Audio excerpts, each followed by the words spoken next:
Hello Capricorn friends, I'm Annie Botticelli and welcome to my April 2020 horoscope report for you.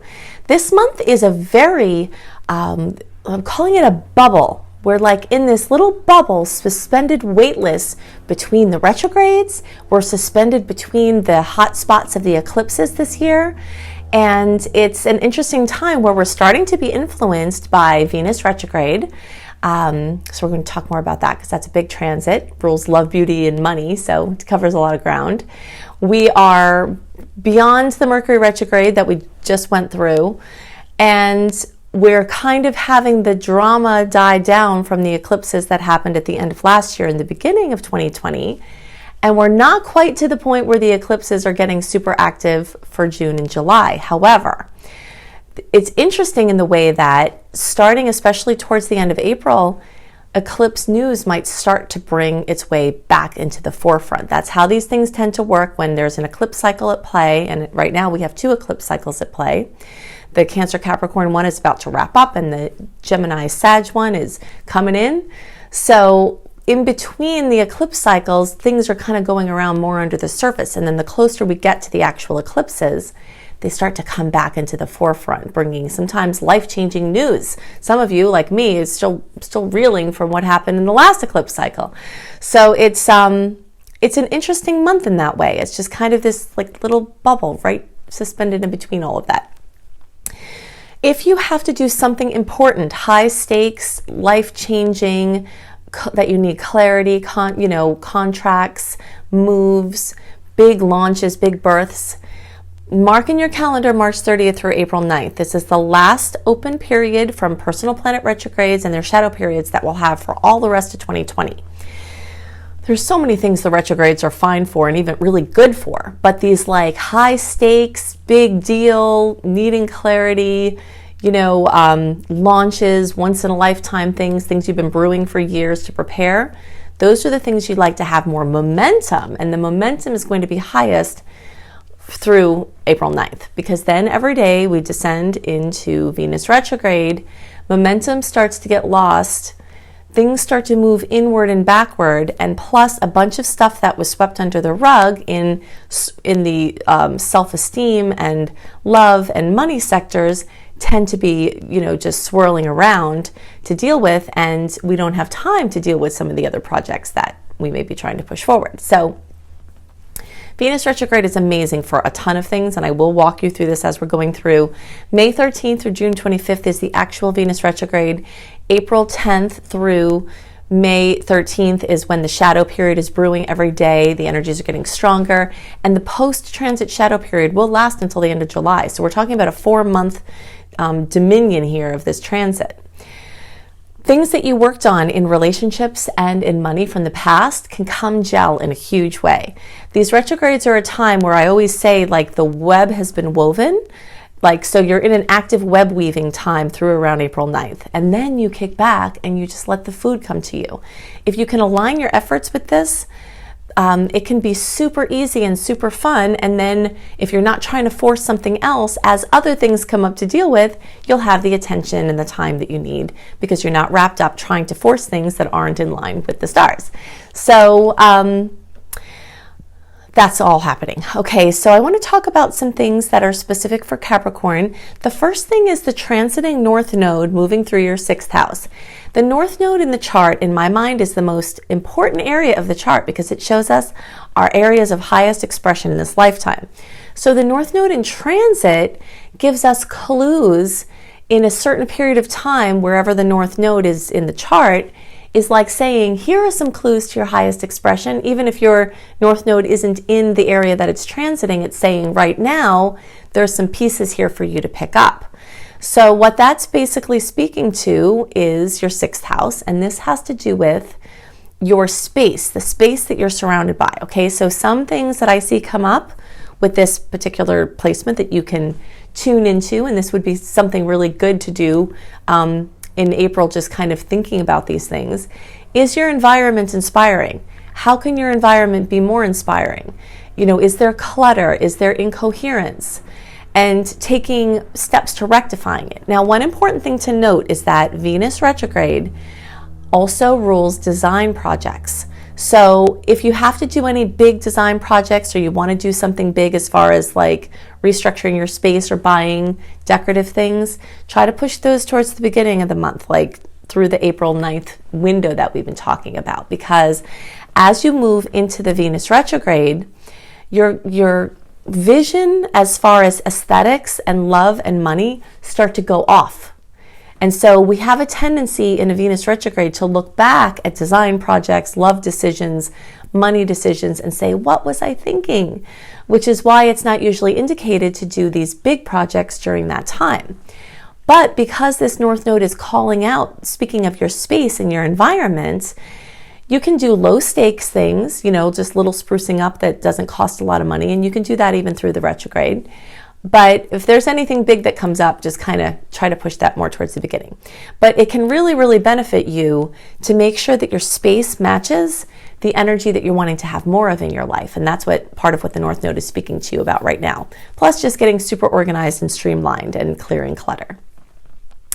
Okay, so the star goddess Astrea is calling out for the energy of accountability. And for Capricorns, this is in the house of relationships. So any relationship in your life, the storyline of accountability might be coming up in a big way. Now, this can be either you doing an internal review and looking at people who may need an apology from you, or need acknowledgement from you, or need some different behavior from you. And anything that you do along those lines can really, really clear up karma for you, especially at this time. So just kind of feel into doing a review this month of those kind of things. Now, your review might point out some things that you think other people need to do. And more towards the beginning of the month, there's a little bit more clear energy for trying to come from a good place to call something like that out to somebody. As you get more into the retrograde energy, anything that's not resolved as far as accountability may come up. One really important thing to remember is that if there's an issue of accountability, and that means that has to be something like with a lawsuit, I usually very strongly recommend not starting a lawsuit against somebody in Venus retrograde. I've seen it happen many times that it comes back in a negative way on the person who started the lawsuit. Okay, now that could be good news for you if someone puts a lawsuit against you in Venus retrograde, because they might not know this, and it makes it more and more at odds that you're going to have it come better for you. But if there is some kind of lawsuit, or is something that you have to feel that you really need to move forward with, like making someone be accountable, the time through around April 9th is the best time to instigate something like that. Or you can wait for the retrogrades to play out and really think about it, and then make your decisions after that. Okay, so your third house is being lit up very beautifully, and all the things I'm talking about are true for all early, middle, and late degree Capricorns. So things involving your mobility might light up, which might make it a very, very busy month for you as far as driving around, doing different things, being super busy. Also, there's a lot of Aries energy. In general, this is great because it's an instigator, it's action-oriented, and Capricorn energy is action-oriented. The trouble with it for Caps is that the Aries energy this month, and that's going to be through Mercury moving through Aries and the Sun moving through Aries, makes a difficult angle for you. So that could mean that things are calling out for your attention that you do not want to be bothered with, or it could mean that you have to take action on something that you've been dragging your feet. Not typical for a Capricorn to drag their feet, but we do procrastinate sometimes. I say we because my moon is in Capricorn, and sometimes we busy ourselves doing other things, and there are those certain things that really need the attention. This would be an amazing month to start thinking about those other things. So another piece of homework, if you want to accept it as far as aligning with the stars and the placements for you, is to do a review early in the month, if possible, in case you have to take important action on the things that you really are supposed to be doing, that you're really avoiding, and see if you can wrap those things up kind of quickly so that you don't have them hanging over your head and when you still have good momentum.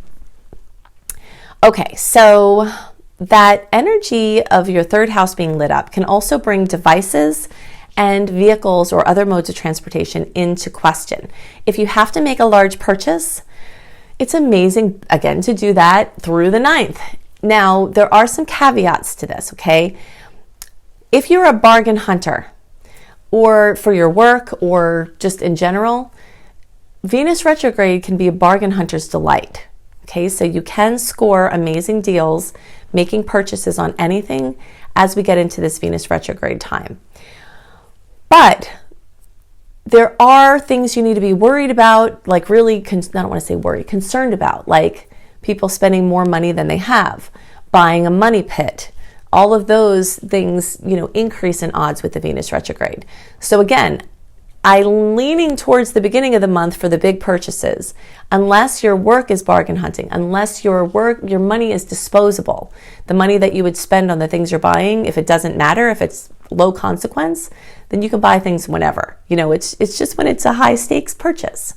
So buying computers, buying phones, buying cars, more towards the beginning of the month would probably be better for more clarity. And it doesn't mean you still can't get a good deal. I've also seen things of value bought in a Venus retrograde wind up having cosmetic damage to them. Like if you buy a car, then it gets some cosmetic damage, or something else interferes with the aesthetics of it at some point. And going into a contract to make a purchase, or a commitment for a purchase, the more we get into the Venus retrograde energy. So remember, every day into April, we're getting deeper into this. That's why I'm bringing this up now. Sometimes your lens on how much you can afford changes, and sometimes financial circumstances shift. So getting into like a huge commitment right here in April might get called into question as the retrogrades proceed. So just move forward cautiously, and if you have the money, it doesn't matter. Okay, let's see what else is going on. All right, so Venus is going to be highlighting your 5th house, and that's true for all early, middle, and late degree placements. Those of you more towards the end of the sign, this is going to be more towards the end of April that this starts to kick up for you, but it's still going to happen in this month. So romance could come up in a big way. Making money from your creative efforts could come up in a big way. Opportunities could surface. Pay special attention to anything new that comes in, especially through the 9th. And then as we get later into the month, be looking for those things from the past. If you need to make more money, look to your contacts from the past. Look to your clients from the past. If you're trying to get a new job, starting a job in a Venus retrograde doesn't have to be a bad thing. It rules money, but it's not something to be particularly wary about. You just have to look at the agreements that you're making with finances and be careful of the things you commit to, as far as, like, let's say you all of a sudden get a job and then you're like, okay, now I can buy all this stuff. That's when you could get yourself in a little trouble. But Venus retrograde can be an amazing time for finding work. So if you're out of work, look to the people from the past, look to the contacts from the past, look to places you've worked in the past, things like that. The past themes are going to be super strong. And the same thing with love. New love is more likely and can come, have more productivity in that earlier part of the month. But as we get in later, people from the past may come up. So that's the place to look for more support as we get more into this Venus retrograde. But like an example of how I see this manifest a lot. Let's say you're in a relationship and Venus is starting to go retrograde and Venus is in your 5th house. You can start to do some things from the past that you used to like with your partner that can bring joy back into your life. It is possible that anything unresolved will come up in the Venus retrograde. And this is, something to note. But if you just work with it and you clear through it, then you can make major headway. Anything that's swept under the rug will come up during the retrograde. So just kind of be aware that, like, that same old argument with your partner, that same old issue with money, they tend to rear their ugly heads again, for you to do something tangible with healing it so that they don't have to come up again in the future. So in general, this month we've got just as many salty aspects as we do sweet aspects. And when that happens, our viewpoint, our perspective, our way of seeing things and doing things is going to be super key to keeping things really positive. And you can do that. This can be an amazingly productive month. Opportunities that are new can come, opportunities from the past can come, things that you've worked on, things that you've woven your web from in the past can really show up in a strong way. Your launches can be set off beautifully. This is a really big and important month. As I talked about, kind of suspended waitlist between the retrogrades and suspended waitlist here, this bubble before the eclipse energies start to get super active. So I'm excited about this month. Lots of momentum, lots of fresh starts, lots of opportunities for things to happen in a big way. Some annoyances from those Aries planets, but these pass very quickly, so I'm not too worried about it. Be extra careful when you're driving and moving your body, because there are a succession of aspects that have to do with Mercury and the energy of Aries, which can be your physical body. So just kind of make sure that you're slowing down and being careful and watching out for other people who are not doing that. If you'd like to have more information on how to really use this month, you'll definitely want to familiarize with Venus retrograde. So if you search for Annie Botticelli, Venus retrograde, you'll find tons of resources. Venus is going to be retrograde in Gemini. You can see my blog about that. You can see my very extensive video about Venus retrograde to prepare you. That preparing you for Venus retrograde also helps you to use that window in the beginning of the month more, because you'll see the things that you'll want to avoid in the retrograde, and you can use the momentum to get them done. If you want to have written horoscopes by me, you can go to cozybysweetstarlight.com. All of the links that I give you are also in the notes underneath the video. If you click on see more, all the links will pop up. So cozybysweetstarlight.com is a beautiful site that has making the most of the sun's movement through each sign, yoga through each sign, tea for each sign, and other healthy living things, plus my written horoscopes for you a month early, which often talk about some things different than I go into detail in the videos. Go to anniehelpsyou.com to see my very extensive astrology blog and my Venus retrograde series. Also, Venus, people being born with Venus in retrograde or having already been born, you'll want to see my blog about people who are born with their Venus in retrograde. It's a really interesting one. If you'd like to learn astrology, either to do it professionally or because you just love it and you want to have a wonderland of learning, then you can also see at anniehelpsyou.com or beastropro, beastropro.com, my course, Becoming a Professional Astrologer Mastery course. And I promise you it will blow your mind with just layers and layers and layers of more and more information on how you can use this amazing tool for your self-development and to help other people. So I hope you have a wonderful month, and I'll see you next month. Bye.